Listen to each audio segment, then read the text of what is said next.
இன்று நாவுக்கரசரும் நாவாய் நாயகரும் என்ற ஒரு அற்புதமான நூல் அறிமுக விழா சிறப்பாக ஆரம்பித்திருக்கிறது. இந்த நூலாசிரியர் வ.உ.சி. ஆய்வு மன்றத்தின் ஒரு முக்கிய அங்கத்தினராக இருப்பவர், மிகச்சிறந்த எழுத்தாளர். அவருடைய இந்த நூலினை இன்று நாம் அறிமுகம் செய்ய இருக்கின்றோம். இந்த விழாவிற்கு இந்த படைப்பாளர் இங்கே வருகின்றிருக்கிறார். அது ஒரு சிறப்பான தருணம். அந்த எழுத்தாளர் படைப்பாளர் அவருடைய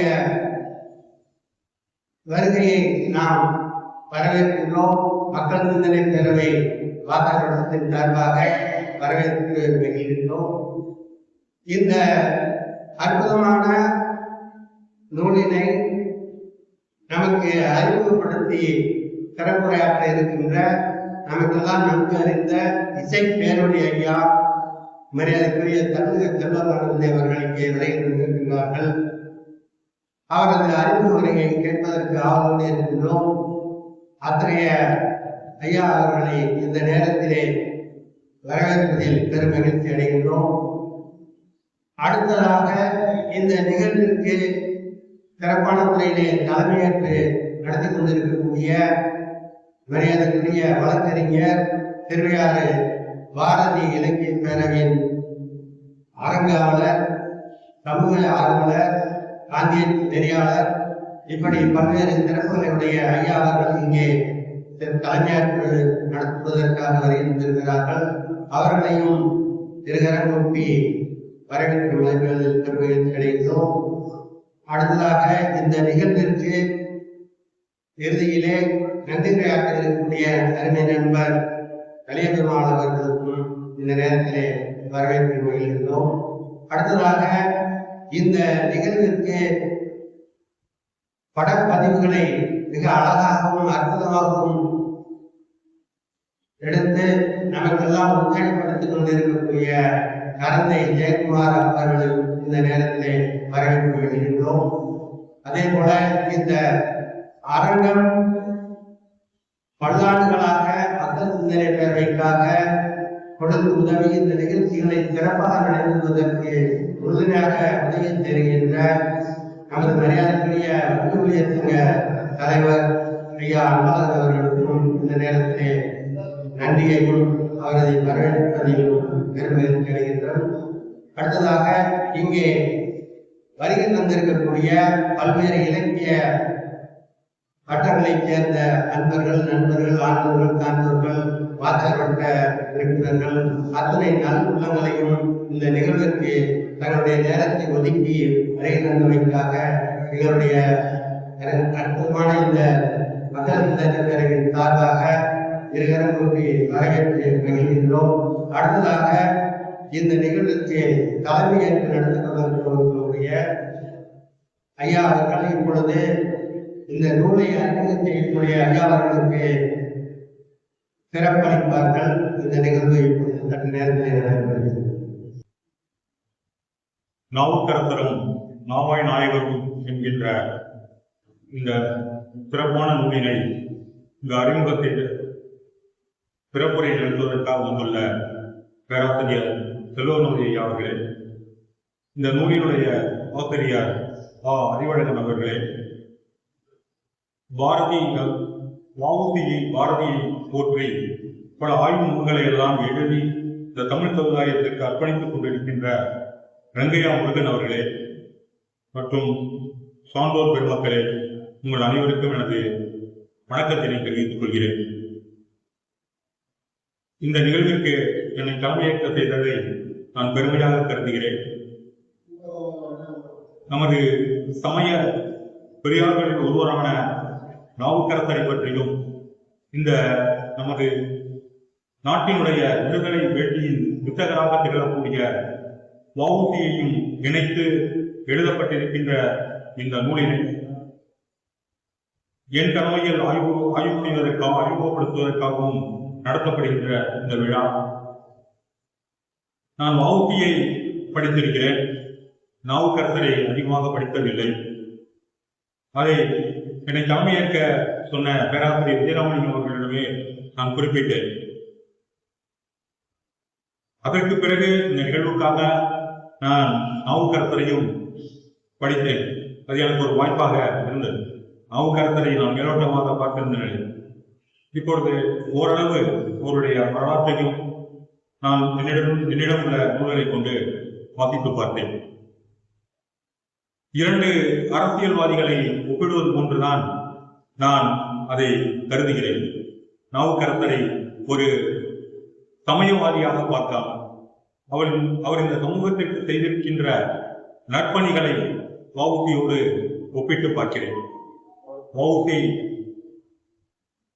அவர் விடுதலை போராட்டத்திலே ஈடுபட்ட பொழுது இரட்டை ஆயுள் தண்டனை பெற்று சிறைக்கு சென்றது நமக்கு தெரியும். அந்த சிறை வாழ்க்கை அவரை எவ்வளவு கொடுமையானதாக மாற்றியது என்பது நமக்கு தெரியாது. இரண்டு வழக்குகளிலே அவருக்கு 2 ஆயுள் தண்டனைகள் வழங்கப்பட்டன. அது பிறகு 6 ஆண்டாகவும் 4 ஆண்டாகவும் மாற்றப்பட்டது. அதில் 4 ஆண்டு என்பது கடுங்காவல் தண்டனையாக இருந்தது. அதனால்தான் அவருக்கு மாடை போன்று தெற்கிலே கட்டி சுற்றி வர செய்தார்கள், கல்லுடைக்க செய்தார்கள். அதை எதிர்த்து அவர் இருந்த சிறையிலேயே சிறை கைதிகள் கலவரம் செய்தார்கள். ஒரு அரசியல் கைதிக்கு இது போன்ற தண்டனைகள் கொடுக்கக்கூடாது என்று நடைபெற்ற அந்த போராட்டம் ஒரு வழக்காக பதிவு செய்யப்பட்டது. அந்த வழக்கில் ஒரு சாட்சியாக வவுசி விசாரிக்கப்பட்டார். அவர் கைதி உடையிலேயே விலங்கிடப்பட்டு நீதிமன்றத்திற்கு கொண்டு சென்றார்கள். அந்த சாட்சியை சொன்னார். அந்த வழக்கு இன்று வரை ஒரு குறிப்பிடத்தக்க வழக்காக உள்ளது. அந்த வழக்குக்கு பிறகு வவுசிக்கு கொடுக்கப்பட்ட கடுங்காவல் தண்டனை குறைக்கப்பட்டு வெறும் தண்டனையாக மாற்றப்பட்டது. அவருக்கு அந்த வெறும் தண்டனை, சாதாரண தண்டனை கிடைத்த பிறகு அவர் சிறையிலே ஒரு நல்ல மனநிலையோடு இருக்கக்கூட இருந்தார்.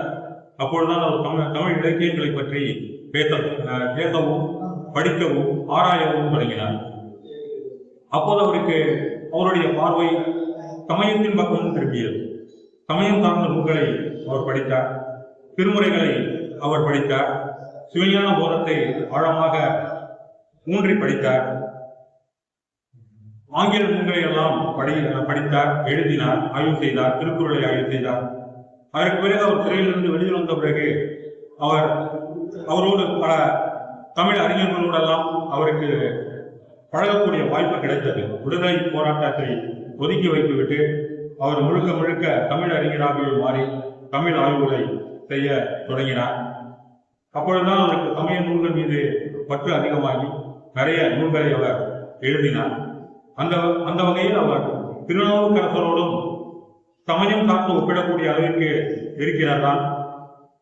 அதையும் தாண்டி அவர் செய்த சமூக பணிகள் இந்த நூலிலே அதிகமாக பேசப்பட்டுள்ளதை நான் பார்த்தேன். இந்த நூலை நான் இங்கு வந்துதான் பெற்றுக்கொண்டேன். அதிலிருந்து பார்த்தபோது அது தெரிந்தது. அந்த வகையில் இந்த நாவுக்கரசருக்கும் வவுசிக்கும் ஒரு பெருமை சேர்க்கக்கூடிய இந்த நூலை ஆய்வு செய்து நமக்கு விரிவாக சொல்லக்கூடிய பேராசிரியர் எங்கள் திருவையார் அரசு கல்லூரியுடைய முதல்வராக இருந்த செல்வகணபதி ஐயா. அவர் மிகவும் பொருத்தமானவர். அவர் இலக்கியங்களை ஒப்பிட்டு பேசுவதிலே தலைச்சிறந்த அறிஞர். அவருடைய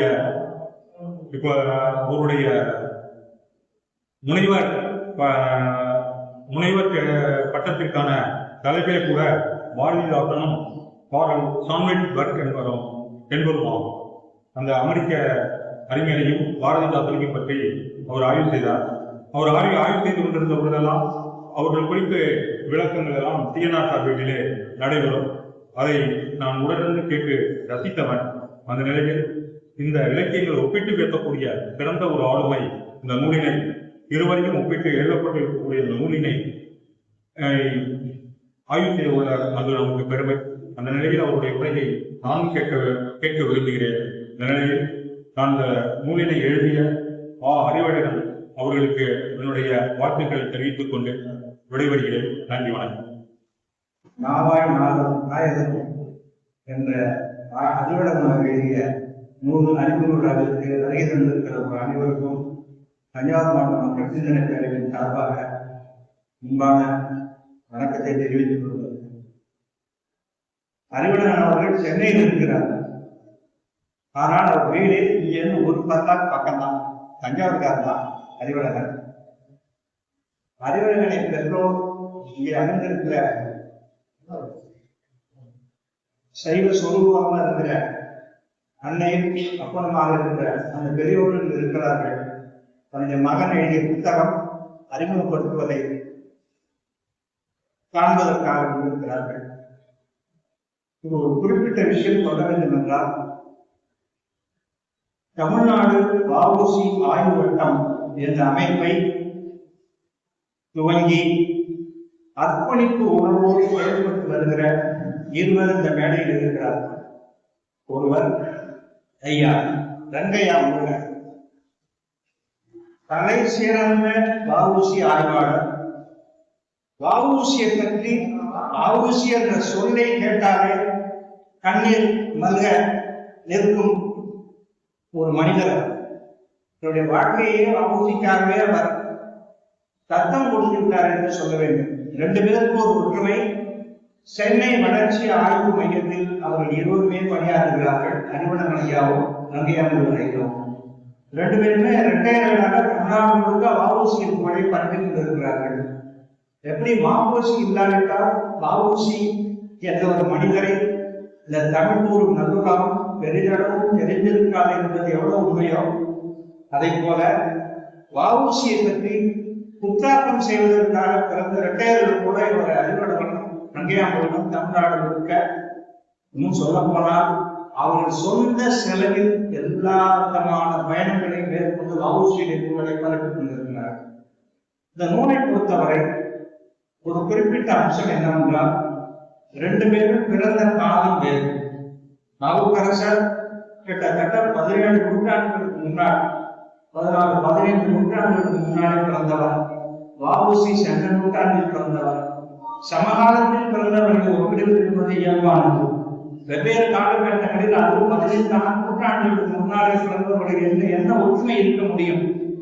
ஒரே ஒற்றுமை. தலைவர் பிரேமசாமி அவர்கள் குறிப்பிட்டது போல 2 பேருக்கு ஒரே ஒற்றுமை, அந்த சைவம். மேன்மை மீது சைவ நெறிதான் அவர்கள் 2 பேரையும் ஒன்றாக இணைந்தது. அந்த அடிப்படையில் அந்த இணைப்பை, அந்த பெரும் இணைப்பை கையில் எடுத்துக்கொண்டு அறிவழகன் அவர்கள் இந்த அருமையான நூலை எழுதியிருக்கிறார்கள். இந்த நூல் வெளிவந்து சில ஆண்டுகள் ஆகின்றன. அடுத்த பதிப்பும் வெளிவந்திருக்கிறது. 150 ரூபாய் விலையில் அந்த நூல் இந்த அரங்கத்தில் வந்தால் 100 ரூபாய்க்கு அந்த நூல் கிடைக்கிறது. புத்தகத்தை நாம் அவசியம் வாங்கி படிக்க வேண்டும். அறிவழகன் அவர்களுக்கு சமீபத்தில் ஒரு மிகப்பெரிய புகழ் மகுடம் கூட்டப்பட்டிருக்கிறது. இந்த நூலை எழுதியதற்காகவே மதுரை ஆதீனம் அவருக்கு வ.உ.சி. விருதினை வழங்கி கௌரவப்படுகிறது. குறிப்பிட வேண்டிய விஷயம், ஒரு அடக்கமான மனிதர், ஒரு எளிமையான மனிதர். இந்த நிகழ்ச்சியில் குறிப்பிடப்படாமல், அச்சிடப்படாமல் ஒன்றை நாங்கள் வைத்திருக்கிறோம். அது அறிவழகன் ஐயாவுக்கு நாங்கள் சொல்லவில்லை. ஒருவேளை அவர் மறுத்திருக்க கூடும். அவர் மதுரை ஆதீனத்தில் வ.உ.சி. விருது பெற்றமைக்காக தஞ்சாவூர் மக்கள் சிந்தனை பேரவை அவரை பாராட்டும் விதமாக ஒரு பாராட்டு சான்றிதழ் அளிக்க இருக்கிறோம். இது எனக்கும் ரங்கையா முருகனுக்கும் அன்பழகன் ஐயாவுக்கு மட்டும்தான் தெரியும். வேற யாருக்கும் அதை பற்றி நாங்கள் பேசவில்லை. ரங்கையா முருகன் அவர்கள் நிகழ்ச்சியின் பெயர் போடவில்லை. ஆனால் அவர் சுற்றி கொண்டே இருப்பவர். எங்கே இருப்பார் என்று அவருக்கே தெரியாது. மலை ஏறுவார், ஆதிவாசிகளோடு இருப்பார், வ.உ.சி. ஆய்வு செய்வார், வேலை நாளுக்கு சென்னையை சென்று விடுவார். அப்படி இருக்கிற மனிதரை நம்பி நான் பத்திரிகையில போடவில்லை, அதான் உண்மை. ஆனால் அவர் வ.உ.சி. மேற்கொண்ட அளப்பரிய பந்தினாலும் நம் மேல இருக்கிற அன்பினாலும் அவர் புறப்பட்டு வந்திருக்கிறார். ரங்கையா முருகன் அவர்கள் அறிவழகன் அவர்கள் 2 பேரும் முன்னாலே வரும்படி கேட்டுக்கொள்கிறேன். அறிவழகனுடைய பெற்றோர் அன்பு கூர்ந்து சிரமம் வராமல் இங்கு வரும்படி கேட்டுக்கொள்கிறேன். ஐயா பார்க்கிறேன்.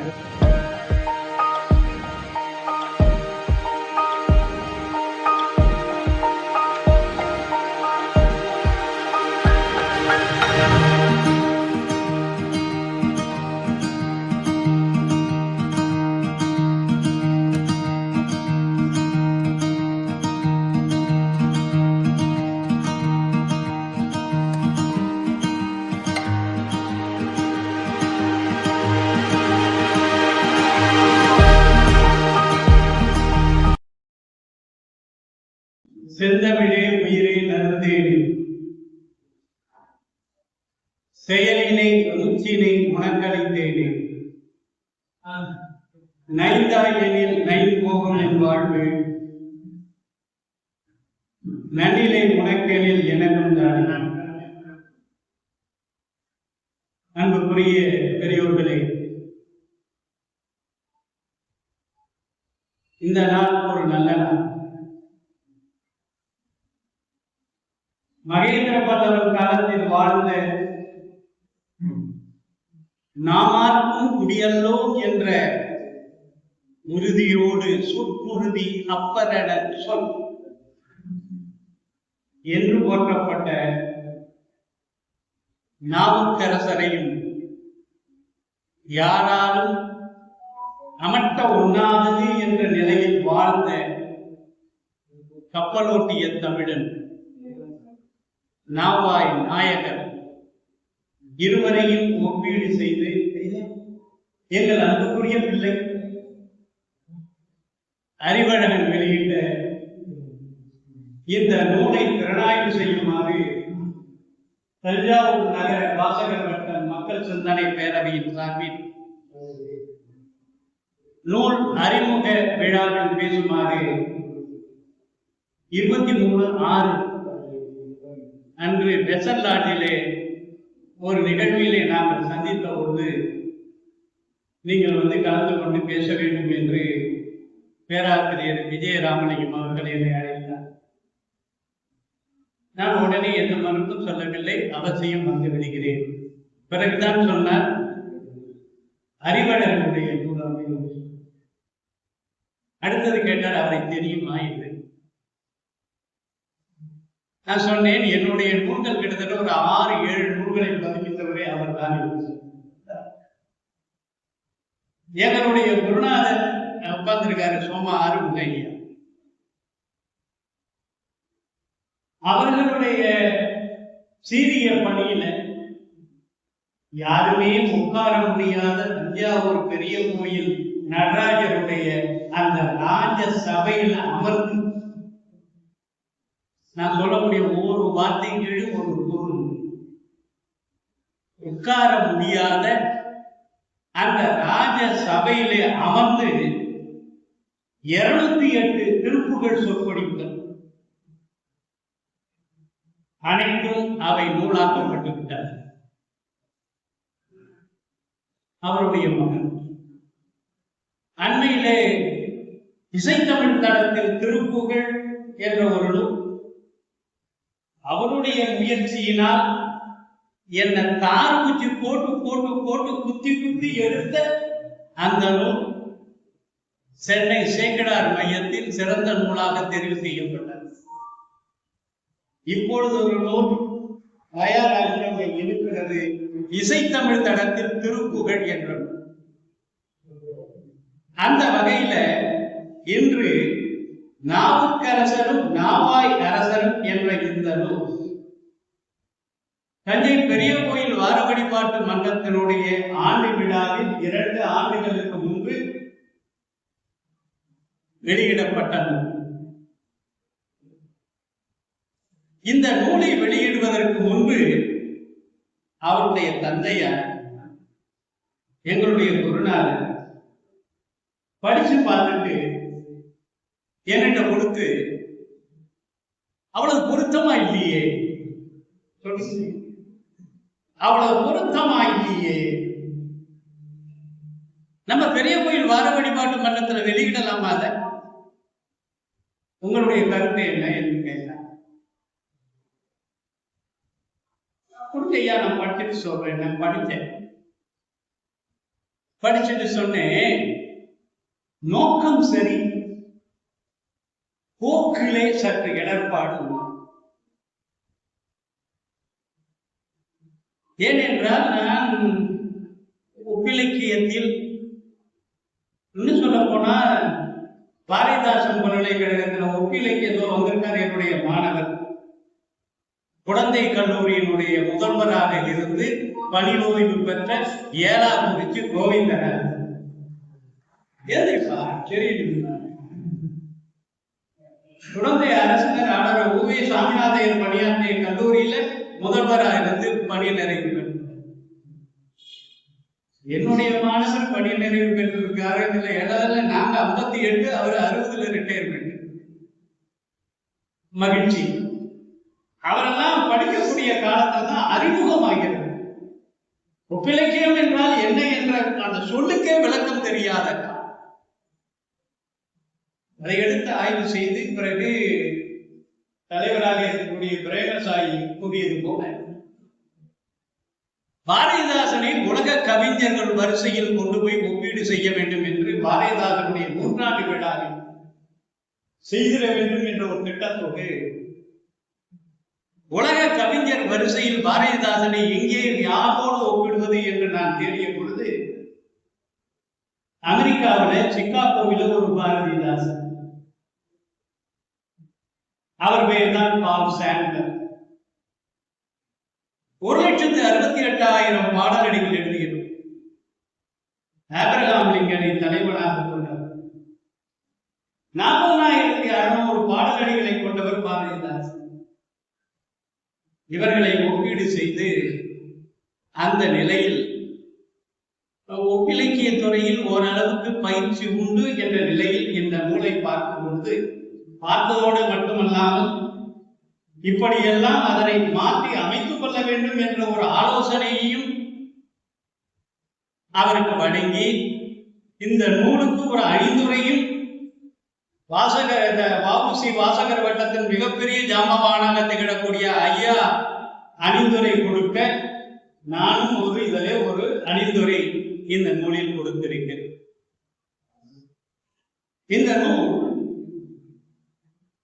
ஒரு ஒப்பிலக்கிய நூல். தெய்வீகத்தையும் தேசியத்தையும் இணைத்து பார்த்த ஒரு நூல்.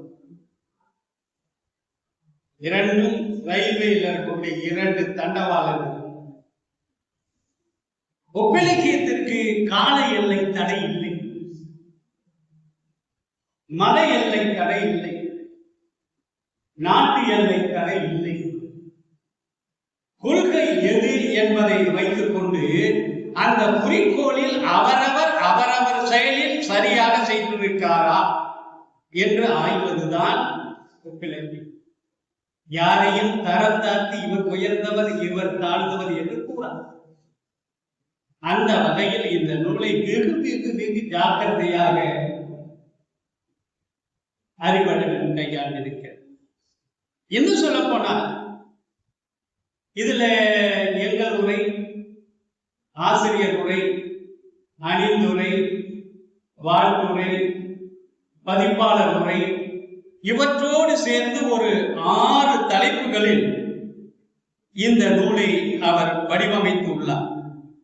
அந்த 6 தலைப்புகளை பார்த்தாலே நமக்கு அதனுடைய உள்ளார்ந்த அர்த்தங்கள் நமக்கு புரியும். ஒன்று, அஞ்ச வருவது யாதும் ஒன்றும் இல்லை, அஞ்ச வருவது யாதும் ஒன்று இல்லை, அஞ்ச வருவதும் இல்லை.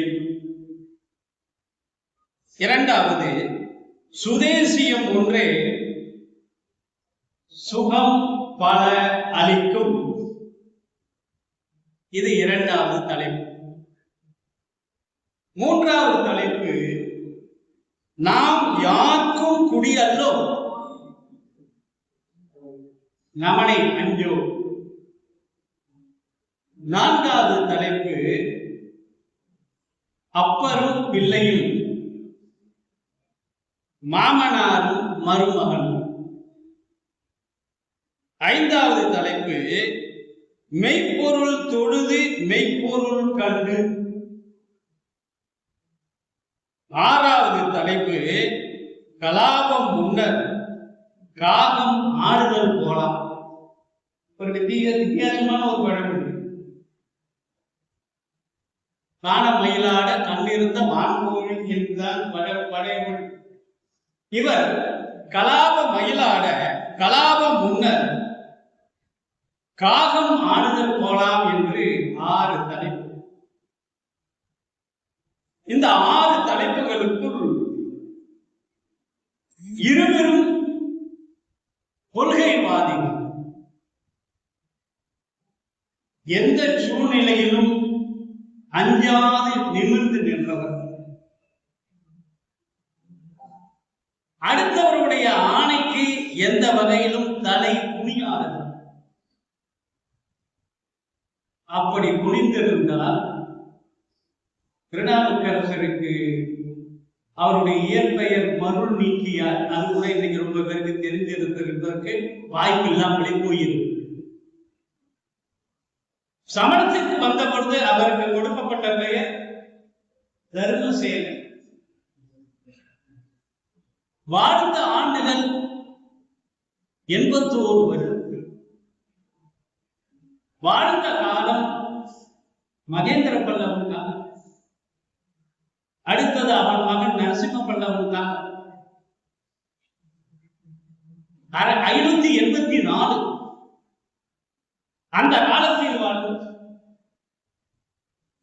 மதம் மாறிய காரணத்தினால் ஏற்பட்ட அத்தனை இடையூறுகளையும் தாண்டி அவரை நெறிப்படுத்தியவர் அவருடைய அக்கையார் திலகவதியார்.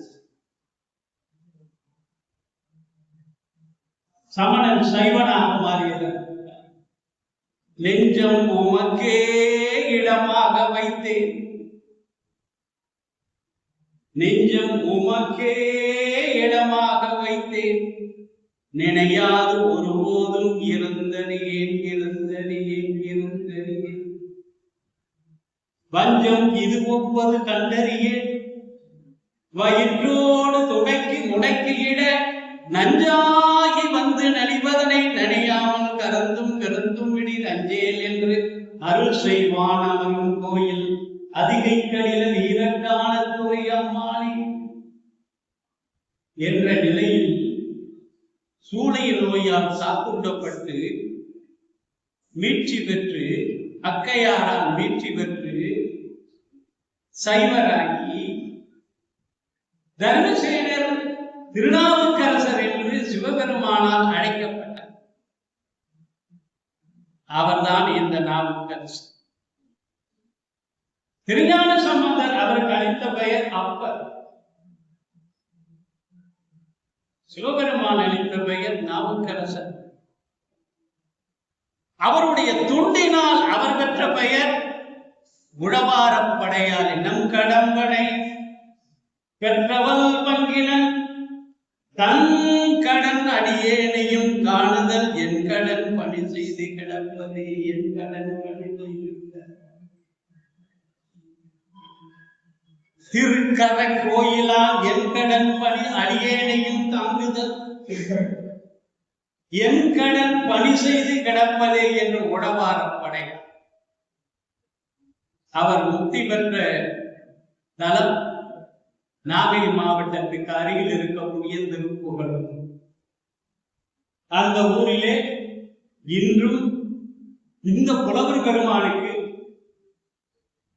இந்த சைவ பெரியவருக்கு 10 நாள் திருவிழா. 10 நாள் திருவிழா சித்திரை சதயத்தை ஒட்டி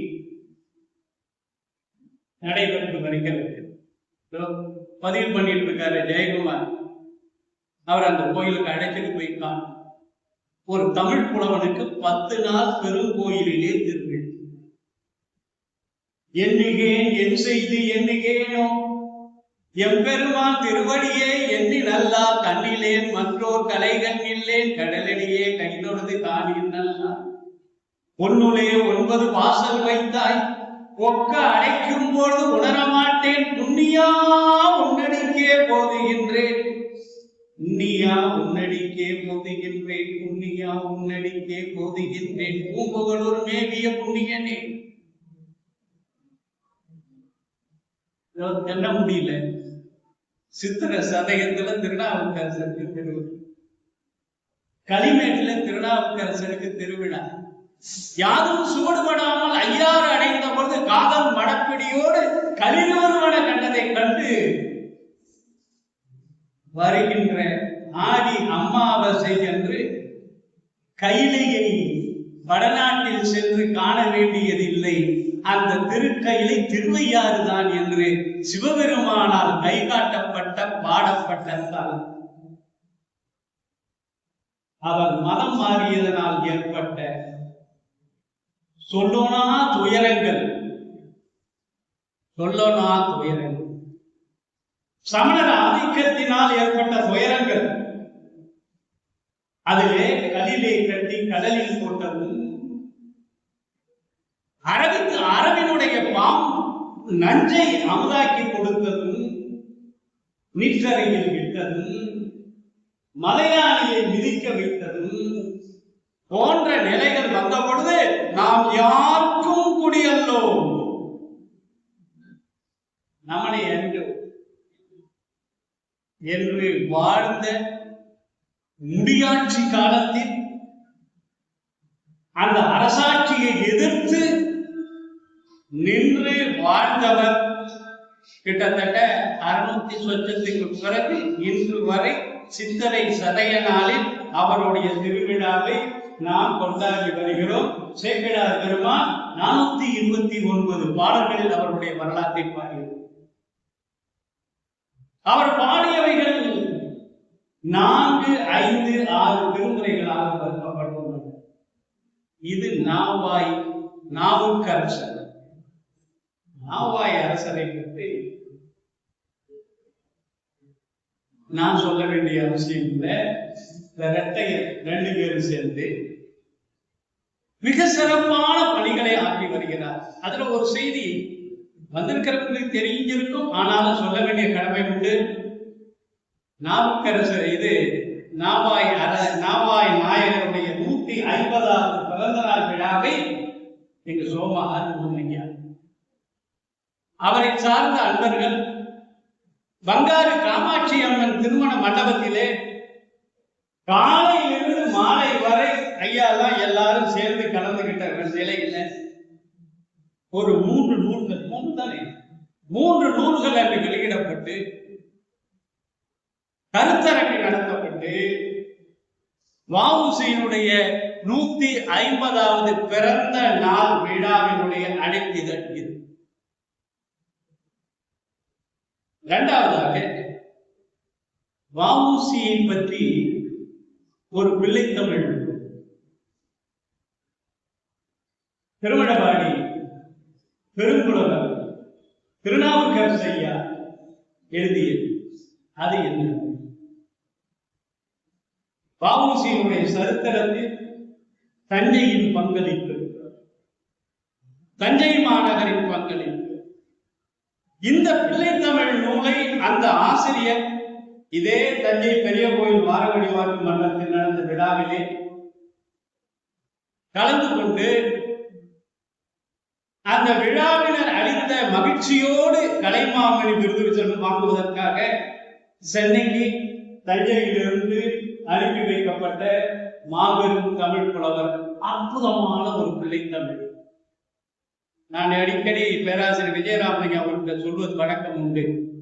தஞ்சை மண் வ.உ.சி.க்கு ஒரு பிள்ளைத்தமிழ் எழுதி இருக்கிறது.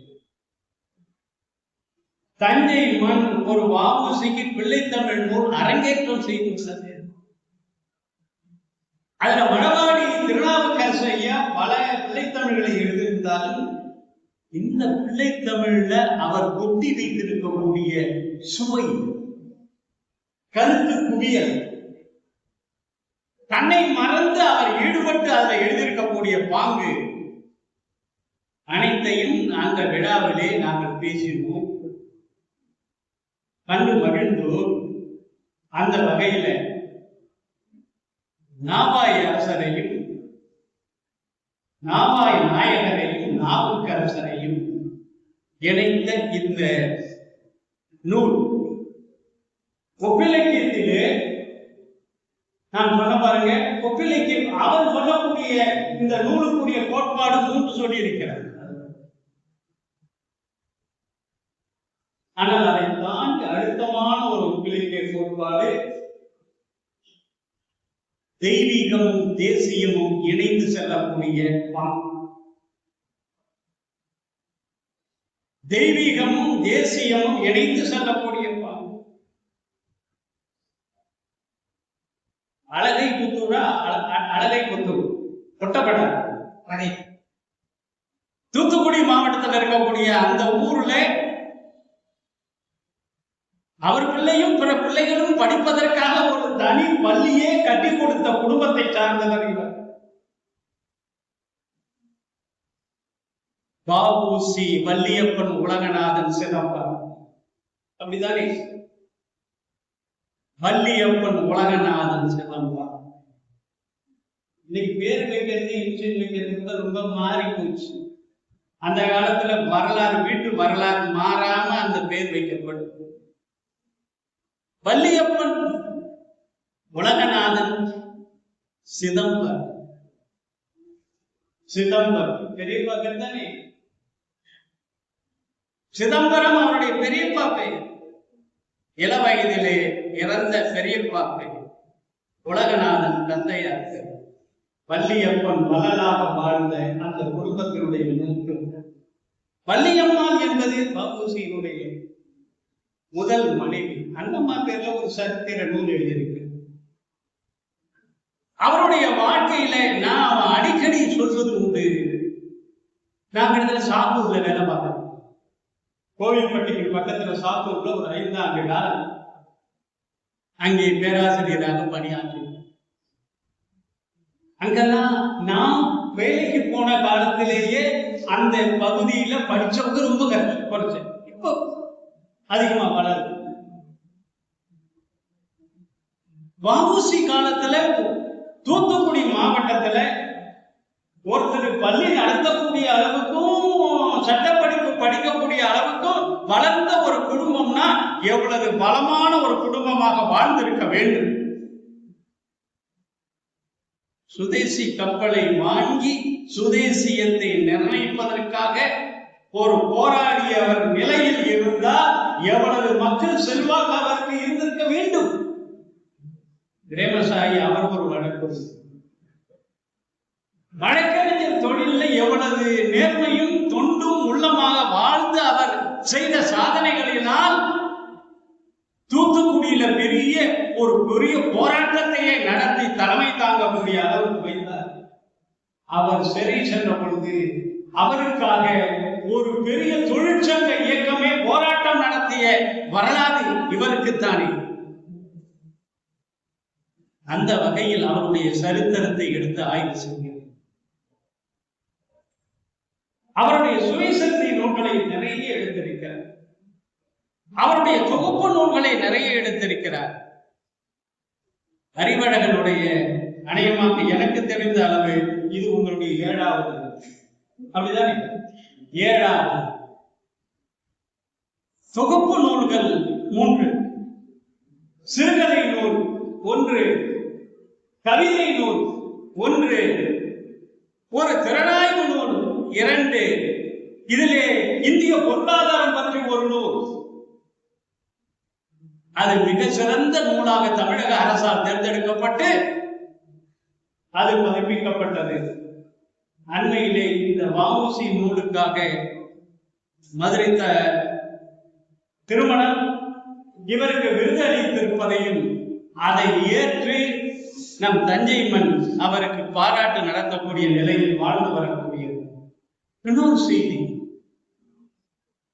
செய்தி வ.உ.சி. கோவை சிறையில் இருந்த பொழுது அவர் எத்தனையோ பேருக்கு அவர் வழக்கறிஞராக இருந்த பொழுது வாதாடினார்.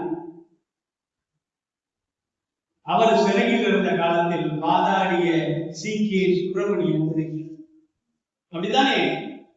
சி.கே. சுப்பிரமணியம் முதலி பெரிய புராண மாபாடியம் எழுதிய சி.கே. சுப்பிரமணியம் முதலி அவரோடு சேர்ந்திருந்து அவரோடு வாழ்ந்த அந்த வரலாறுகளை எல்லாம் சேர்ந்து எழுதியிருக்கிறேன். அன்பு நண்பர்களே, இதுல எனக்கு ஒரு வியப்பான ஒரு செய்தி. மாமனும் மருமகனும் சந்தித்த ஒரு நிகழ்வு. அப்பரும் மகனும் சந்தித்த ஒரு நிகழ்வோடு ஒரு ஒப்பீடு செய்திருக்கிறார். சரியான ஒரு ஒப்பாய்வு கலனார். ஞானசம்பந்தரும் நாவுக்கரசரும் 3 முறை சந்தித்தார். 3 முறை சந்தித்தார். ஒரு முறை சீர்காழி, ஒரு முறை திருப்புகலூர், ஒரு முறை நம்ம ஊருக்கும் பக்கத்தில் இருக்கக்கூடிய திருப்பத்தூர் இன்னொரு செய்தி, சி.கே. சுப்பிரமணிய முதலியார் திருப்பந்தூரத்தில வந்து சில மாதங்கள் தங்கி, யாரு பெரிய புராணத்துக்கு மாபாடியம் எழுதிய சி.கே. சுப்பிரமணியம் அங்கிருந்து கட்டடம் இடிந்து விழுந்த காலத்தில் ஒரு கல்லை எடுத்து கொண்டு போய் தன்னுடைய வீட்டிலே பூஜை அறையில் வைத்து பூஜை செய்தவர். தன்னுடைய சமாதியிலே அந்த கல்லை வைக்க சொல்லி வேண்டிக் கொண்டு இன்றும் அவருடைய சமாதியில் அந்த திருப்பந்துருத்தி கல் இருக்கிறது. அந்த திருப்பந்துரு அப்பர் எங்குளரோ அரியேன் எங்குளேன் என்று சொன்ன அந்த 3 முறை சந்திப்புகளையும் இந்த நூல் சரியான முறையிலே தரவுகளோடு கொடுக்கும். இதிலே ஒரு பெரிய சிறப்பு என்னவென்றால், திருநாவுக்கரசர் சம்பந்தமாக வந்திருக்கக்கூடிய திறனாய்வு நூல்களை எல்லாம் வாங்கி படிக்கிறேன். ரத்ன சபாபதி, பேராசிரியர் ரத்ன சபாபதி அவர்களுடைய நூலை எடுத்து படித்திருக்கிறார். பாவம், அவருக்கு கண்ணுக்கு படாத ஒரு நூல், நான் கொடுக்காத ஒரு நூல் எது என்று சொன்னால், பூம்புகார் கல்லூரியிலே ஐயா விஜயராமலிங்க ஐயா, யு. சுப்பிரமணியம் ஐயா பணியாற்றிய காலத்தில், நான் தஞ்சாவூரோடு தொடர்புபடுத்தி தான் பேசுகிறேன். அவர் காலத்தில் அப்பர் வாழ்வும் வாக்கும் என்று ஒரு 980 பக்கத்தில் 980 பக்கத்தில் அப்பர் வாழ்வும் வாக்கும் என்ற ஒரு நூலை வெளியிட்டார். நான் அவரிடம் கொடுக்கவில்லைன்னா அவரும் தேடலை, என்னையும் கேட்கலை, என்ன அது போனது வாழ்வும் வாக்கும். அந்த திருநாவுக்கரசருடைய கோட்பாடுல ரொம்ப கஷ்டப்பட்டு தேடிங்க. அதாவது வ.உ.சி.யினுடைய தரவுகளை திரட்டுவதில் இவங்க 2 பேரும் பெரிய ஜாம்பவான்கள் தான், அதுல சந்தேகமே இல்லை. அதுக்குள்ள நுழையக்கூடிய தகுதி அரியனுக்கு ரொம்ப இல்லை. ஆனா நாவுக்கரசரை பற்றிய தரவுகளை கொடுப்பதற்கு நான் திருவிழிமல்லக்காரல்ல, நானும் இன்னும் செய்யாத தமிழ் பரப்பு ஞான சம்பந்தனுக்கும் நாவுக்கரசனுக்கும் படிக்காசு கொடுத்த பொழுது வாசில்லாத நல்ல காசை கொடுத்த ஊர் அல்லவா நாவுக்கரசருக்கு. யாதும் சுவடுபடாமல் ஐயாறு அடைந்த பொழுது அந்த ஐயாற்றிலே பணியாற்றியவன் அல்ல. அதனால இதுல இன்னும் கொஞ்சம் உள்ள நிறைய செல்ல வேண்டியது இருக்கிறது. யாமார்க்கும் குடியல்லோம் என்பது மட்டுமல்ல, அந்த பல்லவ மன்னனை எதிர்த்து நின்று வாதாடி வெற்றி பெற்று மன்னனை மதம் மாற வைத்து பாடலிபுத்திரத்தை இடித்து சைவ கோயிலை எழுப்பி அங்கு இன்று வரை வாழ்ந்து வரக்கூடிய அந்த சரித்திரத்தை திருநாவுக்கரசர் செய்திருக்கிறார். அவர் செய்யக்கூடிய அந்த உடவாதம், இவர் கப்பல் கோவை சிறையில் இருந்த பொழுது செக்கிழுத்த அந்த வரலாறு, கப்பலோடிய தமிழனை பார்த்த பொழுது மாமனும் மருமனுமாக பாரதியாரும் அவருக்கு இருந்த நிலையை பற்றி பாடல்கள் எழுதி கொண்டு, அந்த ஆஷ்துரை இறந்த பிறகு, ஆஷ்துரையை கொன்ற பிறகு அந்த வடக்கு மண்டலத்திலே வாதாடிய அந்த பாடல்களை பாரதி எழுதிய அந்த நிகழ்ச்சிகளை எல்லாம் காணும் பொழுது கண்ணீர் விட்டேன் சர்வேசா என்று பாடிய அந்த பாடல் வரிகளை எல்லாம் கேட்ட பொழுது படித்துக் கொண்டிருக்கக்கூடிய எங்களை போன்ற அன்று இளம் சிறார்களுக்கெல்லாம் வ.உ.சி.யின் ம.உ.சி. மூலமாகவும், நாமக்கல் கவிஞர் ராமலிங்க பிள்ளை மூலமாகவும், இன்னும் சில திரைப்படங்கள் மூலமாகவும் தான் அறிந்தோமே தவிர வரலாற்றை அவ்வளவு தெளிவாக உணரக்கூடிய நிலையில் இல்லை. ஆனால் ஒன்று, வ.உ.சி.யையும் திருநாவுக்கரசரையும் அன்றே ஒரு 80 ஆண்டுகளுக்கு முன்பே ஒருவர் திருநாவுக்கரசருடைய அவதாரம் வ.உ.சி.யாக இருக்கலாம் என்ற ஒரு குறிப்பும் கூட உங்களுக்கு இந்த நூலிலே நீங்கள் காட்டி அதை பதிவு செய்திருக்கிறீர்கள். இதில் இந்த 6 தலைப்புகளில் அஞ்சா நெஞ்சத்தோடு அரசை எதிர்த்து நின்று வெற்றி பெற்ற நிலையில் நாவுக்கரசரையும் நாவாய் நாயகரையும் பல்வேறு நிலைகளில், வாழ்க்கை நிலையில் இருந்து, வரலாற்று நிலையில் இருந்து, தாய் தந்தை நிலையில் இருந்து, அவர்களுடைய படிப்படியாக வளர்ந்த நிலையில் இருந்து, சமணத்தில் இருந்து சைவத்துக்கு சென்ற நாவுக்கரசரையும் வக்கீல் தொழிலில் இருந்து துறவு தொழிலுக்கு போய் மீண்டும் இங்கு வக்கீலுக்காக வந்த நிலையையும், சிறைச்சாலையில் இருந்து வெளியே வந்த பிறகு சென்னை வாழ்க்கையையும் சுவைபட வரலாற்று கொடுத்திருக்கிறது. அத்தோடு அல்லாமல் இந்த பிள்ளைத்தமிழ் நூலில் வ.உ.சி.யினுடைய வாழ்க்கை வரலாறு கால நிரல்படி இதே தஞ்சை பெரிய கோயில் வார வழிபாட்டு மன்றம் கொடுத்திருக்கிறது. நீங்கள் படியுங்கள். ஒரு செய்தியோடு நிறைவுக்கு செல்லலாம் என்று நினைக்கிறேன். இன்னும் நீங்கள் பயணப்பட வேண்டிய பாதை உள்ளது. அது உங்களால் தான். எடுத்துக்கிட்ட தலைப்பு அற்புதமான தலைப்பு. அதுல நீங்கள் கொடுத்திருக்கிறீர்களே அந்த 3 கோட்பாடு, அதுல அந்த 3 கோட்பாடில் நீங்கள் காட்டக்கூடிய அந்த 3வது கோட்பாடு அவ்வளவு பொருத்தமானது. அவரை சமய நிலையிலோ ஜாதி நிலையிலோ மட்டும் அழைக்கிறார். இருவரையும் இதை தாண்டி வாழ்ந்தவர்கள் அவர். இரண்டாவதாக அஞ்சுவது யாதொன்றும் இல்லை, அஞ்ச வருவதும் இல்லை என்ற அந்த ஒப்பிலக்கிய கோட்பாடு அற்புதமான. அதுல மாசில் வீணையும் மாலையும் மதியமும் வீசி தன்றலும் வீங்கில வேணிலும் மூசு பண்டரை பொய்கையும் போன்றதே ஈசன் எந்த இணையடி நீழலை என்று சொன்னதோடு மட்டுமல்ல, வந்தே மாதரம் பிள்ளை என்று இவரை அழைத்தது போல நமக்கு துணையாவது அஞ்செழுத்துமே என்ற ஒரு கொள்கையோடு அவர்கள் அந்த வாழ்ந்த வரலாறையும் இணைத்து பார்க்கலாம். தேசியத்தையும் தெய்வீகத்தையும் இணைத்து கொண்டு செலுத்தலாம். இரண்டாவதாக அதுவும் கிட்டத்தட்ட முடியாட்சி காலம்தான். வெள்ளையர் ஆட்சி காலத்தில் வந்ததும் கிட்டத்தட்ட ஒரு முடியாட்சிக்கு சமமான ஒரு ஆட்சி காலம்தான். இவர்கள் இருவருமே கொஞ்சம் அசைஞ்சு கொடுத்திருந்தார். விஷமாறி போயிருக்கும். இந்த தமிழ்நாட்டுக்கு இந்த நிலையும் வந்திருக்காது, இந்த பாடல்களும் கிடைச்சிருக்காது. இந்த 63 நாயன்மார்ல ஒரு நாயன்மார் இருந்திருக்க மாட்டேன். இந்த வரலாறுகள்லாம் நமக்கு கிடைச்சிருக்கிறதுக்கு வாய்ப்பு இல்லை. ஆகவே அந்த வரலாற்று கண்ணோட்டத்தோடு நீங்க எடுத்து சென்ற அந்த வாழ்வியல் பாங்கை எடுத்து சொல்லலாம். அடுத்ததாக வ.உ.சி.யினுடைய வாழ்வின் இறுதி நாள், திருநாவுக்கரசருடைய வாழ்வின் நிறைவு நாள். இரண்டையும் ஒரு அருமையான ஒரு ஒப்பாய்வு. திருநாவுக்கரசர் 81 வயது, இது 64, அப்படித்தானே? 64, 1936,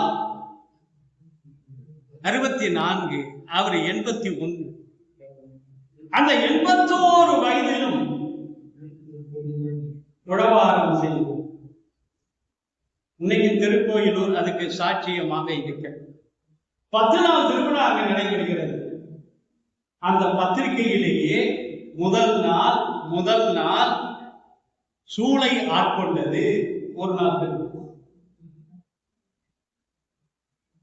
மறுநாள் நீச்சரையில் விட்டது. அடுத்த நாள் நஞ்சுண்ட பாலை கொடுத்தது. அதை போல சிலவற்றையும் சேர்த்து வைத்துவிட்டு படிக்காசு பெற்றது, மறைக்கதவம் திறந்தது, பொதிசோறு சுமந்தது என்று பலவற்றை காட்டி நிறைவட வரும் பொழுது மன நிறைவோடு திருநாவுக்கரசர் உச்சினர். இன்னைக்கு சித்திரை சதய நாள்ல அன்பர்களே, ஒரு அன்பான வேண்டுகோள். பக்கத்துல இருக்கு. நான் தான் சொன்னேன், ஒரு தமிழ் புலம். நீங்க சைவ சமயக்காரரு அது இது நீங்க எடுத்துக்கிட்டா எடுத்துங்க, அதை நாங்க எடுத்துக்கிறோம். ஒரு தமிழராக பாரு. சொன்னல, சலம்பூ ஒரு தூபம் மறந்தறியே,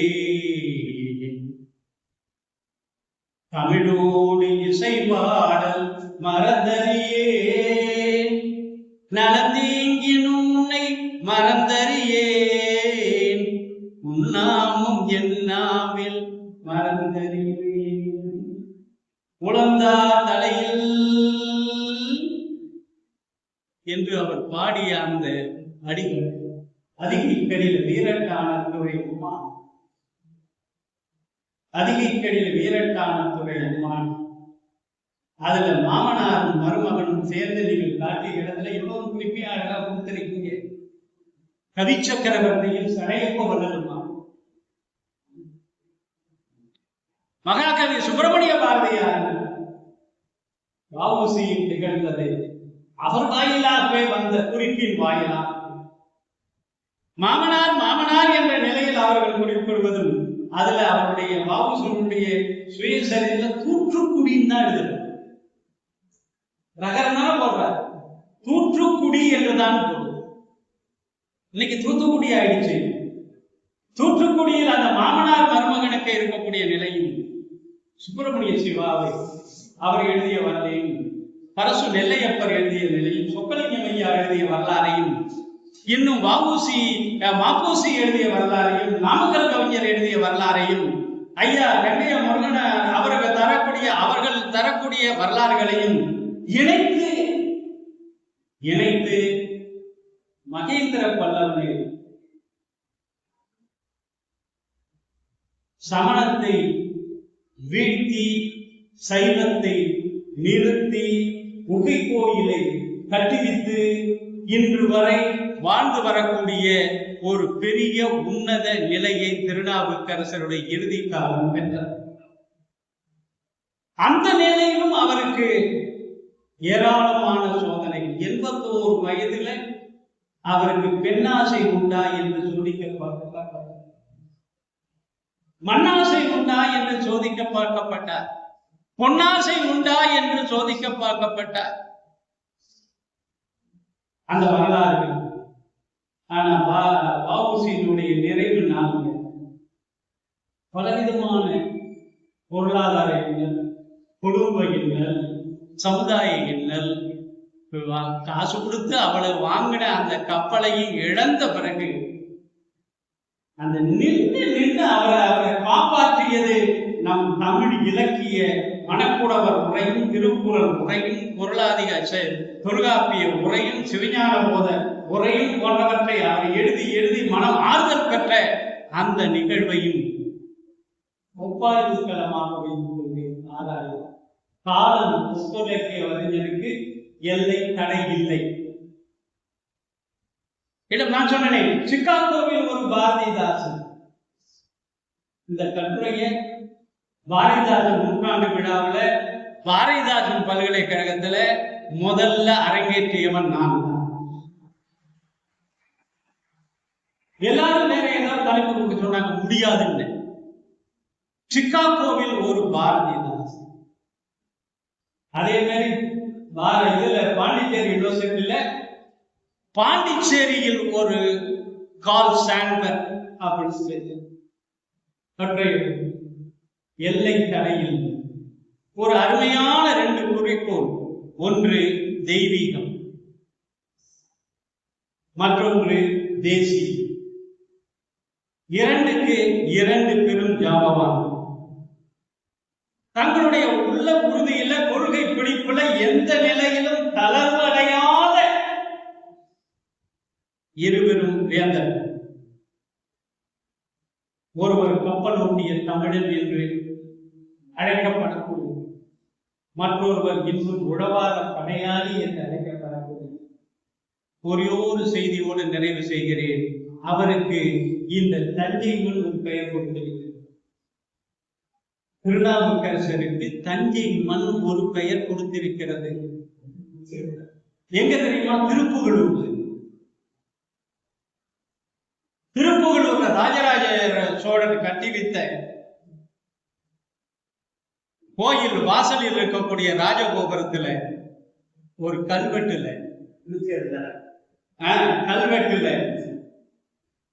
திருவையாறுல யாதும் சுவடுபடாமல் கையிலையை காண சென்று இங்கு எழுந்தாரே மாதர் பறைக்கண்ணியானை மணியான் மகளுடன் கூடி காதல் மடப்பிடியோடு கலியந்தர் மடக்கண்ணி. அந்த நிகழ்ச்சியை வைத்து அவருக்கு ஒரு பெயர் குளிச்செழுந்த நாயனா. குளித்து எழுந்த நாயனான்னு எழுதாங்க. அப்படி கல்வெட்டுல இல்லை. குளிச்செழுந்த நாயனா என்ற பெயர்.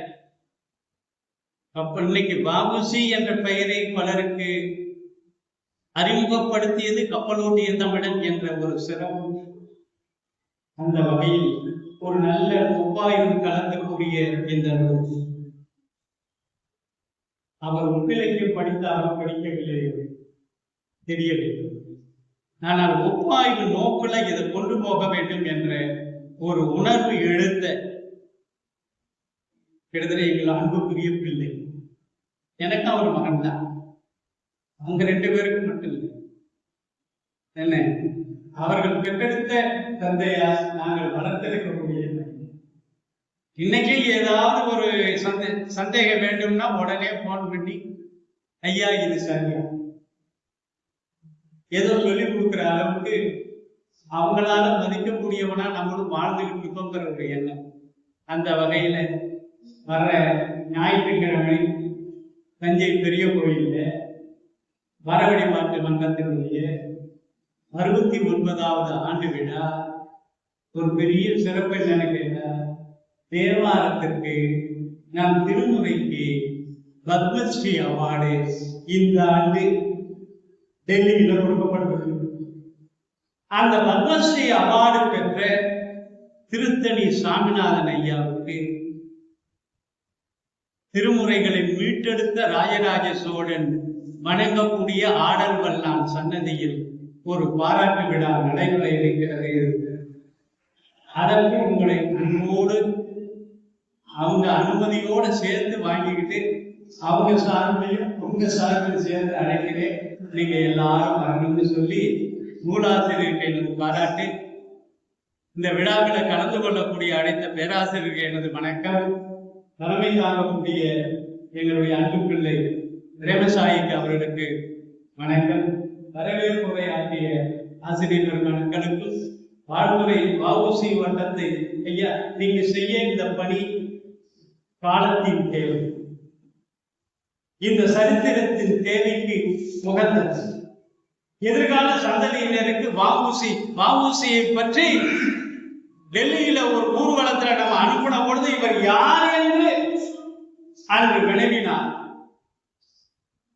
அதை மீட்டெடுக்கக்கூடிய ரெங்கையா முருகன் அவர்களுக்கு எனது வணக்கத்தையும் வாழ்த்தையும் தெரிவித்து எங்களுடைய குருநாதர் அம்மையப்பராக இங்கே வந்திருக்கிறார். அவர்களை பாதங்களை வணங்கி நிறைவு செய்கிறேன். நன்றி. எனக்கு அனுபவமானது ஐயா அவர்கள் குறிப்பிட்ட வஉசி 150வது ஆண்டு விழாவை அவர்கள் எல்லோரும் தஞ்சையில் நடத்தி கொடுத்தார். அவர்கள் எல்லோரும் எனக்கு அறிமுகமானார்கள். தஞ்சையில் ஒரு வஉசி 150வது ஆண்டு விழாவை நடத்திய சில நாட்களுக்கு பிறகு மக்கள் சிந்தனை பேரவை தஞ்சையில் வஉசியின் 150வது ஆண்டு விழாவை கொண்டாடியது. ஒரு முறை ரங்கையாமரன் அவர்களை அழைத்து வந்து காந்தியடிகளையும் வஉசியையும் ஒப்பிட்டே அவர்கள் பேசக்கூடியதும் சிறப்பாக பேசியிருந்தார்கள். நாம் மக்கள் சிந்தனை பேரவையின் சார்பாக வஉசியின் 150வது ஆண்டு விழாவை தஞ்சாவூரில் கொண்டாடினோம். அப்பொழுது மாபூசி அவர்கள் எழுதிய வஉசியை மீட்டெடுத்து தமிழ்நாட்டுக்கு சமர்ப்பித்த மாபூசி அவர்கள் எழுதிய கப்பலோட்டிய தமிழன் நூலை நாம் பேரவையின் சார்பாக வெளியிட்டோம். அந்த வெளியிட்ட நூலை பெற்றுக்கொண்டவர் மாபூசியுடைய பெயரன் மாபூசி திருஞானம் அவர்கள். பேரவையும் வஉசியின் 150வது ஆண்டை அவருடன் சேர்ந்து கொண்டாடியது. தற்போது சென்னையிலிருந்து தன்னுடைய நண்பருடைய நூல் அறிமுகத்தை காண்பதற்காக மிக்க ஆர்வத்தோடு வந்திருக்கிற வஉசியை தமிழ்நாடு முழுக்க கொண்டு போய் சேர்த்துக் கொண்டிருக்கிற அன்புக்குரிய ரங்கையா முருகன் அவர்களை அவர் நண்பரை வாழ்த்தி சில வார்த்தைகள் பேசிய பிறகு அறிவாளர் அவர்கள் ஏற்புரை வழங்குவார். தஞ்சை மண்ணில் மிக சிறப்பாக ஐயா ஜெயராமலிங்கம் ஐயா ஏற்கனவே ரொம்ப நாளா இது சொல்லிட்டு இருந்தாரு. அதற்கான பொருத்தமான டைம் இன்னைக்கு வந்திருக்கு. அதுல பாராட்டி இந்த விழாவை எடுத்ததுக்கு வஉசி ஆய்வகத்தின் சார்பாக எனது நன்றியை மக்கள் சிந்தனை பேரவை அமைப்பாளர் ஐயாவுக்கு என்னுடைய நன்றியை தெரிவித்துள்ளேன். இன்னொரு ஐயா சொன்ன மாதிரி 150 மிக சிறப்பான ஒரு விழா பிரசண்ட அரங்கத்துல நடத்தினார். அப்பயும் என்னை கூப்பிட்டு பேச வச்சிருக்காரு. வாக்கியம் ஆர்வம் அப்படின்னு சொல்லி தலைவர் கொடுத்து பேச வச்சிருந்தாரு.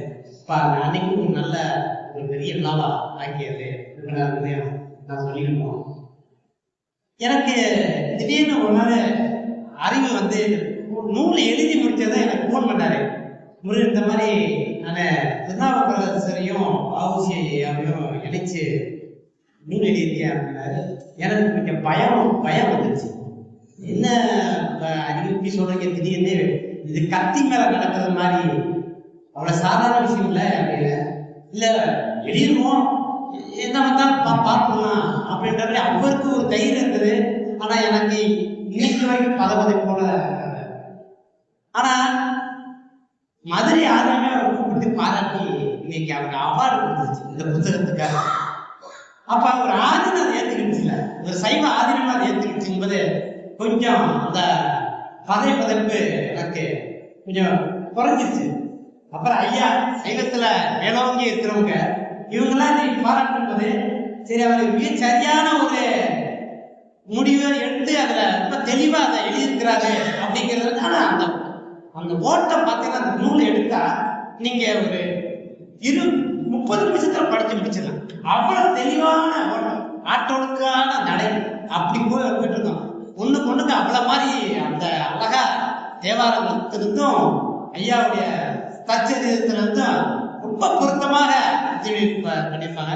ஆனா இன்னைக்கு ஐயா ஒரு நல்ல ஒரு இது சொல்லியிருக்காரு. இந்த இறுதி வாழ்க்கையை ரெண்டையும் கம்பேர் பண்ணும்போது இன்னும் கொஞ்சம் ஒரு இன்சைட் கொடுத்துருக்காங்க ஐயா. மெயினா நாமாருக்கும் குடிகளோடு நம்மனே அடிக்கும் அந்த வரிதான் ரொம்ப அதை எடுத்துட்டு ஐயாவும் ஒண்ணு இருப்பார். என் மனமும் என் உடம்பும் என் சுகமும் என் அறமும் என் மனையும் என் மகமும் குண்டிடனும் யான் குன்றே கூற்றுவனே தந்திடினும் வென்றிடுவேன் காலால் விதித்து. நீ எவனை கூட அவனை எட்டி உதைக்கிறான்னு அந்த வெள்ளையர்களுக்கு எதிராக ஒரு பொருள் கொடுத்துருப்பாரு. இதெல்லாம் திருநாவுக்கரசர் வந்த இன்ஃபுளுன்ஸா இருக்காங்க. அந்த வகையில இந்த நூல் அப்படியான ஒரு இது வந்துச்சு. நல்லாவே போயிடுச்சு. அந்த நூல் நல்லாவே போயிட்டு இருக்கு. அந்த நூலுக்கு இவ்வளவு கழிச்சு ஐயா இப்படி ஒரு விழா எடுத்து அறிமுகப்படுத்துறது வஉசி ஆய்வகத்தின் சார்பாக மக்கள் சிந்தனை பேரவை அமைப்பாளர்களுக்கும் குறிப்பா விஜயராமலிங்கம் ஐயா அவர்களுக்கும் இங்க வந்திருந்த எல்லோருக்கும் என்னுடைய நன்றியை தெரிவித்துக் கொண்டு இந்த சிறு உரையை முடித்துக்கிறேன் அப்படின்னு. அனைவருக்கும் வணக்கம்.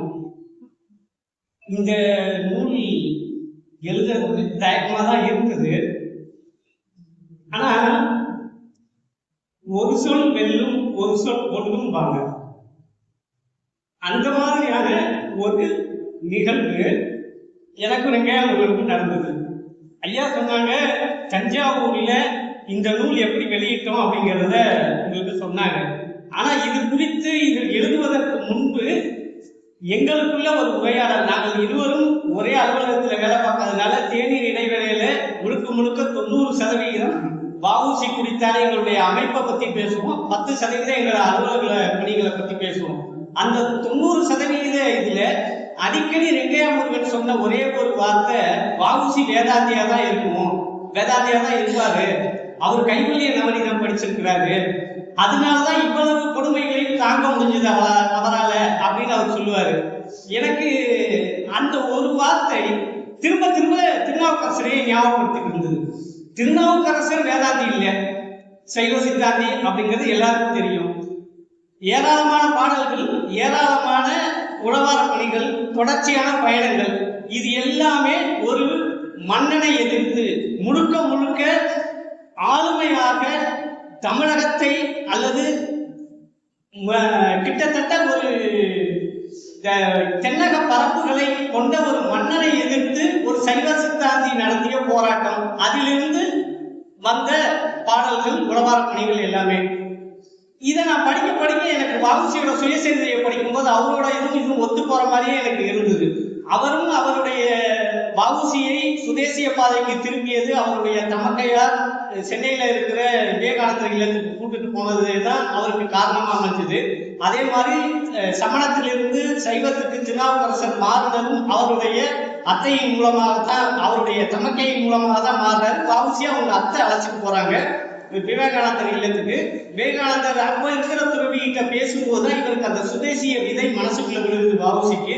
ஸோ ரெண்டு பேருக்கும் ஒரு உறவு தான் வெவ்வேறு பாதைக்கு மாற்றிருக்கு.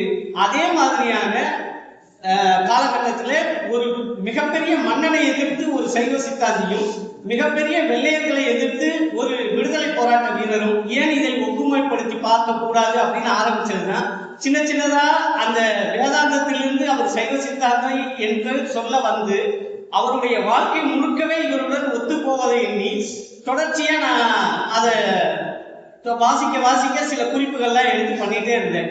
அதுல ஐயா சொன்ன மாதிரி அவர் அப்பர் இவர் பிள்ளை என்று எப்படி திருநாவுக்கரசன் திருஞான சம்பந்தரும் இருந்தாங்களோ அதே மாதிரியான ஒரு ஒப்பீடு வஉசிக்கும் பாரதிக்குமாக இருந்தது.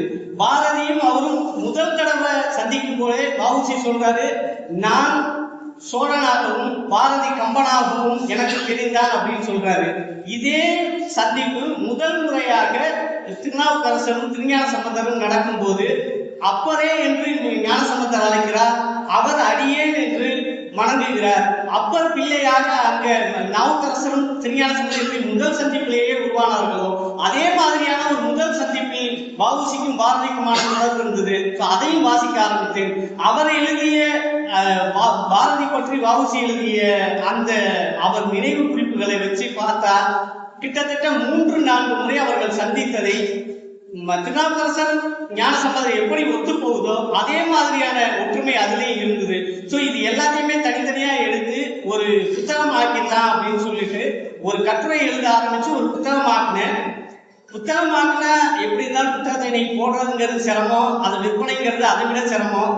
ஆனாலும் நமக்கு இருக்கவே இருக்கிறது இது திருநாவுக்கரசு தொடர்பானது. அதனால தந்தையார் தானே வார வழிபாடு மன்றம் வச்சிருக்காங்க, அதுல இருந்து இந்த புத்தகத்தை போட்டுடலாம் அப்படின்னு நினைச்சிட்டு அப்பா காமிச்சிட்டேன், இதை படிச்சு பார்த்து சொல்லுங்க அப்படின்னு. அப்பா வந்து ஒரே ஒரு இதாக சொன்னாங்க, வார வழிபாடு தொடர்பாக பழைய புத்தகங்கள் பதிப்பிக்கப்படும், புதிய புத்தகங்களாக இருந்தால் எங்களுடைய ஆஸ்தான பேராசிரியர் சண்முக செல்வகணபதி ஐயா ஒப்புதல் கொடுக்காம இந்த புத்தகம் வெளிவராதுன்னாங்க. நான் முருகன்ட்ட சொன்னேன், இது புத்தகமா வருதோ இல்லையோ, ஏன்னா அவரு இசை, தமிழ், இயல், இசை, நாடகம், அதை தவிர 70 நூல்களுக்கான ஆசிரியர், ஒரு கல்லூரியினுடைய முதல்வராக இருந்து ஓய்வு பெற்றவர், பல்வேறு மாணவர்களுக்கு வழிகாட்டியாக இருந்தவர், இப்படியெல்லாம் இருந்தவர் நம்முடைய ஏன்னா நான் தமிழ் படிக்கல, நான் ஒப்பீட்டு இலக்கணம் படிக்கல, தமிழ்ல PhD வாங்கல, இது எப்படி ஒப்பீடா அவர் எடுத்துப்பாருன்னு எனக்கு தெரியாதுங்கிறதுனால நான் முருகன்கிட்ட சொன்னேன், ஆய்வட்டம் மூலமாவே ஒரு சின்ன சிறு நூலா வேணா இதை போட்டுக்கலாம், அப்பா காமிச்சிருக்கேன், அப்பா போடுறேன்னு சொன்னாங்கன்னா பார்ப்போம், இல்லைன்னா போட்டுக்கலாம் அப்படின்னு சொன்னேன். இது கொஞ்சம் கொஞ்சமா மாறி ஐயா வந்து அதை படிச்சுட்டு எனக்கு ஒரு வாரத்துல ஒரு கடிதத்தோட எழுதியிருந்தாங்க, அருமையான நூல், நல்ல ஒப்பீடு அப்படின்னு எழுதியிருந்தாங்க. அது ஒரு நூலாக மாறுவதற்கு அவர்கள் கொடுத்த ஒரு வழிமுறையில நூலாகவே ஆயிடுச்சு. அந்த நூல் இது 2 வருடத்துக்கு முன்பு வார வழிபாடு மூலமாகவே, வழிபாடு மன்றம் மூலமாகவே இங்கு வெளியிடப்பட்டது, தஞ்சையில் வெளியிடப்பட்டது. மிகச்சிறந்த ஒப்பீடு என்று பலரால் ஏற்றுக்கொள்ளப்பட்டு, இந்த இடத்துல இன்னொன்று சொல்லணும், மதுரை ஆதீனம் விருது கொடுக்கும் போது திரும்ப திரும்ப இந்த நூலை சொன்னார். அந்த இடத்துல என்னால பெற்றோரை கூட்டிட்டு போக முடியல. ஆனா அதை நிறைவு செய்யற மாதிரி விஜயராமலிங்கம் ஐயா இங்க என்னோட பெற்றோருக்கு முன்னாடியே அதே மாதிரியான ஒரு விருதை அளிச்சிட்டு மக்கள் சிந்தனை தெரிவிக்கும் விஜயராமலிங்கம் ஐயாவுக்கும் இங்கு கூடியிருக்கும் அனைவருக்கும் நான் நன்றியை தெரிவிச்சுக்கிறேன். இந்த இடத்துல நான் ஏற்புறையா சொல்லணும்னு நினைச்சது ரெண்டு கேள்விக்கான பதில். ஒண்ணு, இந்த நூல் எப்படி உருவானது அப்படிங்கிறது தான். அது சென்னையில வேதாந்தி வ.உ.சி. வேதாந்தி இல்லை சைவ சித்தாந்தி என்று ஆரம்பித்து இது நூல் பிடித்த மாதிரி கொஞ்சம் கொஞ்சமாக நூல் ஆக்கிவிட்டு கடைசியாக எனக்கு கிடைத்த கட்டுரை ஐயா சொன்னது மாதிரி திருகூட சுந்தரம் பிள்ளை அவருடைய காலத்துல வ.உ.சி. அரசியல் குருவா ஏற்றுக்கிட்டவரு, அவருடைய சொற்பொழிவெல்லாம் நேரடியா கேட்டவரு.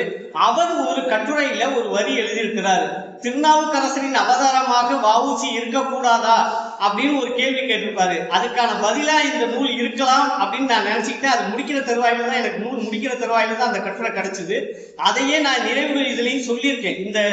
அப்போ நம்ம போன பாதை தவறு இல்லை அப்படிங்கிறத நான் நினைச்சேன். அதே மாதிரி ஐயா போன்றவர்கள், வார வழிபாடு குழுவை சார்ந்தவர்கள், இன்னும் பல்வேறு மதுரை ஆதீனம் போன்ற பல்வேறு அமைப்புகள் இந்த நூலை ஏற்றுக்கொண்டு தொடர்ச்சியாக இதை எடுத்து போவது எனக்கு மிகுந்த மகிழ்ச்சி அளிக்கிறது. இரண்டாவது கேள்வி, இப்படியான நூல் இப்போது வேண்டுமா? ஏன்னா நம்ம நூல் எத்தனை வேணா பண்ணலாம், அந்த நூல் சமூகத்துக்கு வேணுமா? இப்ப அதை வாசிக்கணுமா? இப்ப அது நமக்கு தேவையா அப்படிங்கிறது தான். இதுக்கு நாவுக்கரசரும் நாவாய் நாயகருமே பதிலாக இருக்கிறார்கள்.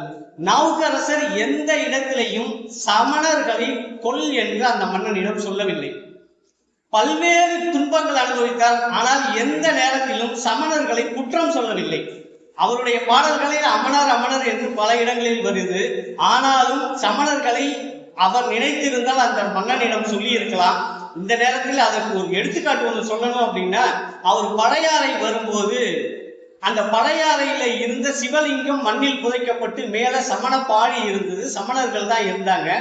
அப்ப திருநாவுக்கரசர் சொல்றாரு, இந்த சிவலிங்கத்தை பார்க்காமல் நான் உண்ண மாட்டேன், உண்ணா நோன்பு இருக்கிறேங்கிறாரு. முதல்ல வரலாற்றுல உண்ணா நோன்புன்னு பதிவு பண்ணது திருநாவுக்கரசர் தான், தொடங்கி வச்சு திருநாவுக்கரசர் தான் அப்படிங்கிறது வரலாற்றுல பதிவாயிருக்கு. 7ஆம் நூற்றாண்டு ஆரம்பத்துல, 6ஆம் நூற்றாண்டு பிற்பகுதி 7ஆம் நூற்றாண்டு ஆரம்பத்துல பழையாறையில இது நடந்திருக்கு. இது சிவன் மூலமாக இது புராணமாக கதையாக கூட இருக்கலாம். ஆனால் மக்கள் மூலமாகவே மன்னர் அறியப்பட்டு மன்னரால் அந்த பாணியில் இருந்து சிவலிங்கம் எடுத்து அது சிவன் கோயிலாக மாற்றப்பட்டு அதற்கப்புறம் திருநாவுக்கரசர் உண்ணா நோன்பை முடித்துக் கொண்டார் என்பது வரலாறு. இது அவருடைய பாடல்களையே பதிவாயிருக்கு. இதை சேக்கிழாரும் குறிப்பிடுகிறார். முதலாக உண்ணா நோன்பு அங்கு குறிப்பிடப்பட்டிருக்கிறது. அதற்கு பிறகு 19ஆம் நூற்றாண்டு பிற்பகுதியில் பிறந்த வ.உ.சி. 20ஆம் நூற்றாண்டு ஆரம்பத்தில் சிறையில இருக்கும்போது 24 டிசம்பர் 1912 வ.உ.சி. வெளியேறுகிறார். சிறையிலிருந்து வெளியேறுகிறார், கண்ணனூர் சிறையிலிருந்து. அதற்கு 10-15 நாட்கள் முன்பாக அவர் கடவுளை வணங்கி கொண்டிருந்த போது அந்த சூப்பர்வைசர், அந்த ஜெயில் சூப்பர்வைசர் பார்க்கும்போது அவர் கண்டுக்கலன்னு சொல்லிட்டு 1 வாரம் உனக்கு அரிசி சோறு கிடையாது என்கிற தண்டனையை கொடுக்கிறார். 1 வாரம் அரிசி சோறு இல்லை அப்படின்னா இன்னும் சிறிது நாள்களில் நமக்கு விடுதலை கிடைத்துவிடும் என்பது வ.உ.சி.க்கு தெரிகிறது.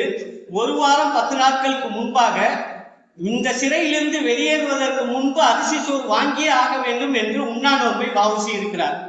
இந்த கட்டுரை, இந்த தொடர்ச்சியான சில இதை படிக்கும் போதுதான் இதுல தெரிஞ்சது. இதுல என்ன சுவாரஸ்யம்னா, உண்ணா நோன்புனாலே நமக்கு உடனே காந்தியடிகள் ஞாபகம் வரும். அவர் தான் உண்ணா நோன்பை விடுதலை போராட்டத்தில் உருவாக்கினாங்க. அதற்கு முன்பே 1913ஆம் ஆண்டு தென்னாப்பிரிக்காவில் டர்பன் நகரில் தொழிலாளர்களுக்காக காந்தியடிகள் உண்ணாவிரதம் இருந்ததாக வரலாறு பதிவு செய்கிறது. அதற்கு முன்பே 1 வருடங்கள் முன்பே 1912ஆம் வருடம் அவ்வளவு கொடுமையான ஜெயில அந்த ஜெயிலரை எதிர்த்து அரிசி சோறு சாப்பிடாமல் நான் வெளியேற மாட்டேன், இந்த சிறையிலிருந்து வெளியேற மாட்டேன் என்று உண்ணா நோன்பு 1 வாரம் இருந்திருக்கிறார். அந்த 1 வாரமும் அரிசி சோறு மட்டுமல்ல, வேறு எதையும் சாப்பிட மாட்டேன் என்று விளக்கணையை கொடுத்திருக்கிறார். அந்த விளக்கணை குறித்த 1 வார பாதிப்பு எனக்கு பின்பு நான் இறக்கும் வரை அந்த உடல் தளர்வு எனக்கு போகவில்லை என்கிறத வ.உ.சி. தன்னுடைய சுயசரிதிலேயே குறிப்பிட்டிருக்கிறார். இதுல எதுக்காக இதை நம்ம இங்க பதிவு பண்றோம்னா, 1912 வ.உ.சி. வஉசியினுடைய உண்ணா நோன்பு தான் 7ஆம் நூற்றாண்டு அப்பர் சொன்ன உண்ணா நோன்புக்கு அப்புறம் விடுதலை போராட்டத்தில் குறிப்பிடுகிற முதல் உண்ணா நோன்பு. அதற்கு பிறகுதான் காந்தியடிகள் அகமதாபாத்தில் இருக்கிற தொழிலாளர்களுக்காக 1918ஆம் ஆண்டு ஒரு வாரம் உண்ணாவிரதம் இருக்கிறார். ஆனா நம்ம உண்ணா நோன்பு என்றாலே உடனடியாக காந்தியடிகளை குறிப்பிட்டு எழுத ஆரம்பித்து விடுவோம். அப்பர் முதலில் உண்ணா நோன்பு இருந்திருக்கிறார், அதுதான் தொடக்கமாக இருக்கிறது. அதற்கு பிறகு வஉசி அவ்வளவு பெரிய ஜெயிலுக்குள்ள ஜெயிலரை எதிர்த்து உண்ணா நோன்பு இருந்திருக்கிறார். அதே மாதிரி ஒரு வாரம் விளக்கெண்ணெய் குடித்தவர் 10 பவுண்டு எடை குறைஞ்சது அப்படின்னோட ஜெயிலர் பயந்து போய் 10 நாள் கழிச்சு அவருக்கு அரிசி சோறு கொடுங்கன்னு சொல்றான். அரிசி சோறு கொடுத்த அடுத்த வாரம் டிசம்பர் 24ஆம் தேதி 1912 அவர் வெளியில வர்றார். இதை அவர் சுயசரிதையில பதிவு பண்ணியிருக்காரு. இந்த சுயசரிதை இல்லை என்றால் இன்னைக்கு நாம் இந்த சுயசரிதை ஐயா சொன்ன மாதிரி தினமணி ஆசிரியர் சொக்கலிங்கம் அவர்களாலும் வரலிசூன் நெல்லைய பேராலும் தான் நமக்கு கிடைக்கப்பெற்றது. இந்த சுயசரிதை இல்லை என்றால் இப்படி நாம் நாவுக்கரசரோடு ஒப்பீடு பண்ணுவதற்கு வேற எந்த சான்றுகளுமே இல்லாம போயிருக்கும். இந்த நேரத்துல இந்த நூல் ஏன் வேணும் அப்படிங்கிறத மட்டும் நான் சொல்லிட்டு இது பண்றேன். ஒண்ணு, நாவுக்கரசர் அவ்வளவு பெரிய மன்னனை எதிர்த்து நெஞ்சுரத்தோடு போராடினார். ஆனால் எந்த இடத்திலையும் சமணர்களை கொல் என்று சொல்லவில்லை. அதே போல வஉசி ஆஷ் கொலை வழக்கிலே கூட அது நல்லதுன்னு சொன்னாரே ஒழிய, நடந்தது நல்லதுன்னு சொன்னாரே ஒழிய எந்த வெள்ளையரையும் கொல்லுங்கள் என்று சொல்லவே இல்லை. கூட இருந்த மக்களை திரட்டி அவர்களுக்கு எதிராக போராட செய்தாரே ஒழிய எந்த விதத்திலும் அவர் கொலைப்பழியை ஏற்றுக்கொள்ளவில்லை. அதே போல சிவஞான போதத்துக்கு உரை எழுதியிருக்கிறார். அதுலயும் அவர் என்ன சொல்றார், இந்த உரை இந்த சிவஞான போதத்தில் இருக்கிற வரிகளுக்கான பொருள் மட்டுமே, இதில் மற்ற மதங்களை பற்றி விரிவாக சொல்லியுள்ளதோ அது நமக்கு ஏற்றதில்லை என்று சொல்லி இருக்கிறதையோ நான் குறிப்பிடவில்லை, அதை எடுத்துக்கொள்ளவில்லை அப்படிங்கிறார். ஏன்னா அவருடைய அரசியல் பெருஞ்சொல்ல 1927 அவர் சேலம் மாநாட்டில் அரசியல் பெருஞ்சொல்ல பேசியிருக்கிறாரு. வேற்றுமை இல்லை என்றால் ஒற்றுமை எங்கே உண்டு அப்படின்னு கேட்கிறார். நாம எல்லாரும் வேற்றுமையோட இருந்தாதான் ஒற்றுமை என்கிற ஒன்றே வரும். எல்லாரும் ஒற்றுமை அப்படின்னா எல்லாரும் ஒரே சாதி, எல்லாரும் ஒரே மதம் என்றால் அங்கு ஒற்றுமை என்பது எதுக்கு? அந்த அரசியல் பெருஞ்சொல் 1927 அவர் பேசின அரசியல் பெருஞ்சொல் இன்றைக்கும் நமக்கு தேவையா இருக்கு. அதுல சுயராட்சியம்னா என்னன்னு சொல்லியிருக்காரு, சுதேசியம்னா என்னன்னு சொல்லியிருக்காரு, பொது உடைமைகள் எதது, தனி உடைமை எதது அப்படிங்கறத சொல்லியிருக்காரு. வகுப்புவாரி பிரதிநிதித்துவம் ஏன் வேணும்னு சொல்லியிருக்கிறாரு. பிராமணர்களுக்கும் பிராமணர் அல்லாதவர்களுக்கும் எதனால சண்டைங்கிறத சொல்லியிருக்கிறாரு. அதை விட முக்கியமாக தமிழர்களுக்கு வேண்டியது எது, இந்த தமிழ் சூழலுக்கு தகுந்த மருத்துவம் எது, நமக்கு இந்த சீதோஷ்ண நிலைக்கு தகுந்த மருத்துவம் சித்த மருத்துவம் தான். இது அவ்வளத்தையும் ஒரே ஒரு தலைமை உரையில 1927 சேலம் மாநாட்டில் பேசின அந்த தலைமை உரையில அவர் பதிவு செஞ்சிருக்காரு. இதை வஉசி ஆய்வு வட்டம் சார்பாக அடுத்த வருடம் 2027 100 ஆண்டுகள் அவர் பேசியாயிருக்கு. இன்னைய வரைக்கும் அதை நாம் செயல்பாட்டுக்கு கொண்டு வரலங்கிறதுனால தமிழ்நாடு வஉசி ஆய்வு வட்டம் அடுத்த வருடம் தொடர்ச்சியாக அரசியல் பெருஞ்சொல், வஉசி பேசிய அரசியல் பெருஞ்சொல்லை குறித்து கூட்டங்களும் கருத்தரங்குகளும் நடத்தும் என்பதை இந்த நேரத்தில் உங்களிடம் தெரிவித்துக் கொண்டு, இந்த நேரத்தில் நமக்கு இந்த புத்தகம் ஏன் தேவை என்பதற்கு ஒரே ஒரு காரணம், மத ரீதியாக சாதி ரீதியாக எந்த சண்டைகள் சச்சரவுகள் வன்முறைகள் இல்லாமல் இருக்க வேண்டும் என்பது அப்பருடையது, வஉசியினுடைய கொள்கை. அதே போல முதலாளிகள் இல்லாமல் தொழிலாளர்களுக்கான அரசாக இருக்க வேண்டும் என்பதை வஉசி பல இடங்களில் பதிவு செய்கிறார். அது இன்றைக்கும் தேவையாகத்தான் இருக்கிறது. நாம் முதலாளிகளுக்கு ஏற்ற தொழிலாளர்கள் தான் தேடுகிறோமே தவிர தொழிலாளர்களுக்கு ஏற்ற முதலாளிகளை தேடவில்லை என்பதுதான் இன்னைக்கு நிதர்சனமா இருக்கு.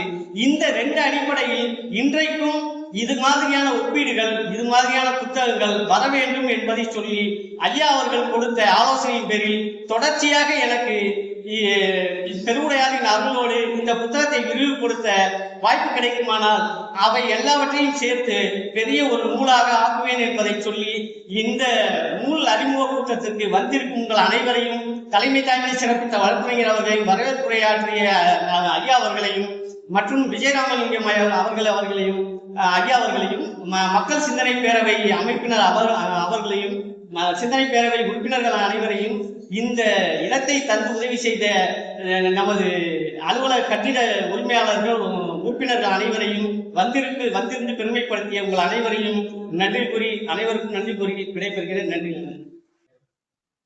7ஆம் நூற்றாண்டையும் 20ஆம் நூற்றாண்டையும் இணைச்சி ஒரு அந்த புத்தகத்தை வந்து ஐயா எழுதிய அறிவுரை அவர்களுக்கும் அதை பற்றி நமக்கு விளக்கமாக சொன்ன பேராசிரியர் செல்வகல்வி அவர்களுக்கும் மற்றும் வழக்கறிஞர் விவசாயி அவர்களுக்கும் மக்கள் தானே பேரவையோட பொதுக்குழு உறுப்பினர் ஐயா ஆசினி அவர்களுக்கும் ஒவ்வொரு நிகழ்வையும் வீடியோ படம் எடுத்து நமக்கு ஒவ்வொரு படத்தையும் உடனே குழுவில் போடுற ஐயா திரு காந்தி ஜெயக்குமார் அவர்களுக்கும் மற்றும் இந்த கூட்டத்துக்கு வந்திருந்து சிறப்பித்த அனைத்து நண்பர்களுக்கும் நன்றி.